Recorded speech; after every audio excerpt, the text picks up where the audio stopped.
Isa pong mapagpalang araw, mga mahal naming kapatid sa pananampalataya sa Diyos at sa Kristo Jesus. Nandito po naman ulit tayo sa ating pong programa na God's Word is our daily bread. At kasama ko po ngayon ang kapatid sa pananampalataya, ang ating Kuya Roy. At siya po ay magbabahagi sa atin, mga mahal nating kapatid, patungkol po sa salita ng Diyos na kanyang nararanasan.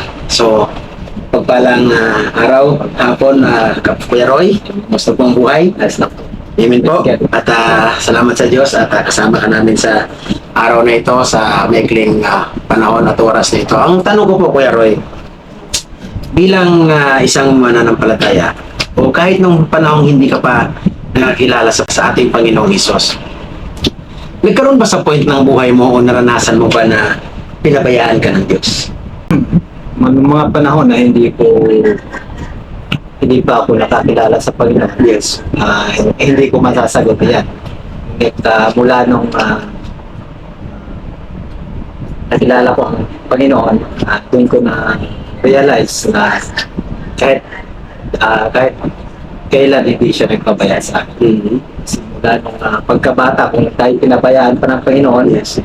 ay malamang hindi na tayo umabot sa mga ganitong edad. So, yun nga, kahit mula nung pagkabata, kahit nung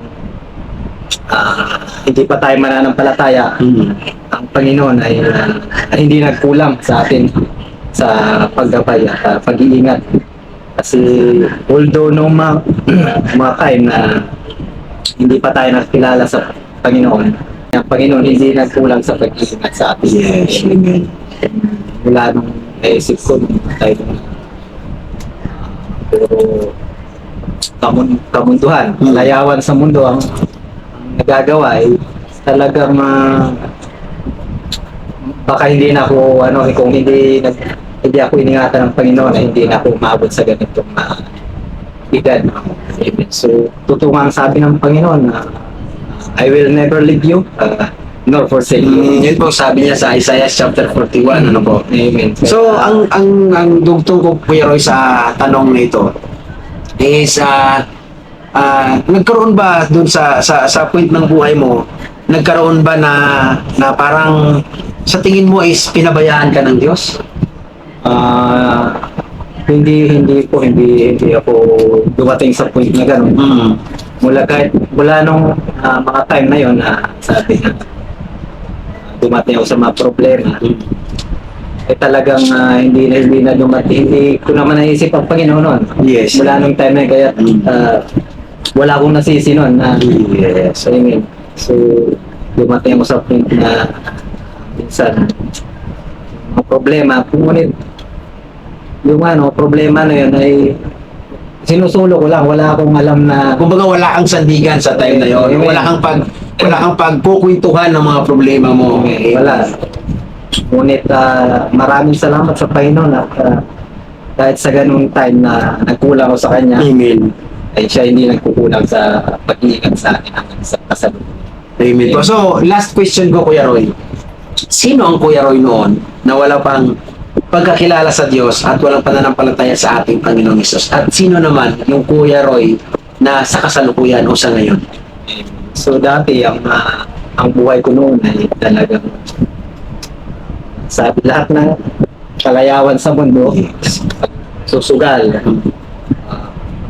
pagbababae, beer house, lahat yan nasubukan, drugs, amen, lahat ng namuhay ako sa Manila 5 years, hindi ako naka-attend ng church. Minsan hindi mo na narinig ang salita ng Panginoon. Ngunit nung kabataan ko, yung father ko ay Christian. So, yung time na yun, nakaka-attend ako nung simbahan, mga elementary. After nung college, ay nag-umpisa na akong umiwalay doon sa amin. Namuhay ako sa Manila. Yes. Doon na, kasi yun nga yung totoo sabi na bad company, corrupt good Character. Amen. Kaya pasama ko din sa mga barkada na yun.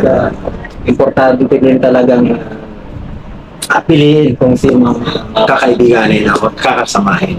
Amen. Salamat po, Kuya Roy. Meron lang po akong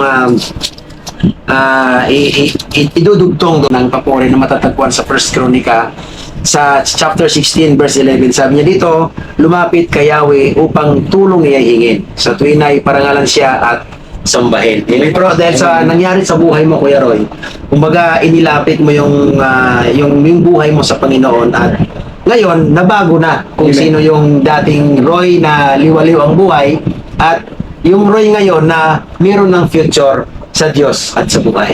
Ngayon, yung dati wala akong kapayapaan. Yes, amen. Even though sabi na may hawak ako ng pera, Mm. walang kapayapaan siya. Sabi may pera ka. Kasi yung time na yon ay yun ang kinakatakot ko nga sa tanong sarili. Pag once na mamatay ka, Mm. ay saan ka pupunta? Yes. Hindi tayo sigurado. Kaya yun ang lahat ng sangkatauhan, yan ang tanong na dapat nating malaman. Yes. May kasiguraduhan na kung mamatay ka man, ay talagang may kasiguraduhan din na mapupunta. So maraming salamat, Kuya Roy, dahil sa oras na ito ay narinig namin ang iyong isinero o ibinahagi sa bawat isa sa atin patungkol sa buhay ng isang taong walang pagkakilala sa Diyos at ang taong may pagkakilala sa ating Panginoong Jesucristo. Marami pong salamat, Kuya Roy, and we are praying na sa lahat po ng mga kabataan nakikinig na ito o kahit sa hindi mga kabataan na maabot ng video na ito ay we are praying na may lagay po natin sa ating puso ang kahalagahan ng pagkakilala natin sa Diyos at ang pagpuri natin sa Diyos para hindi tayo mahiwalay doon sa tamang landas na dapat nating lakarin sa Diyos. Maraming po salamat, Kuya Roy, and we are blessed na naging kabahagi ka ng programang ito. God bless you, Kuya Roy. Darkness over every enemy.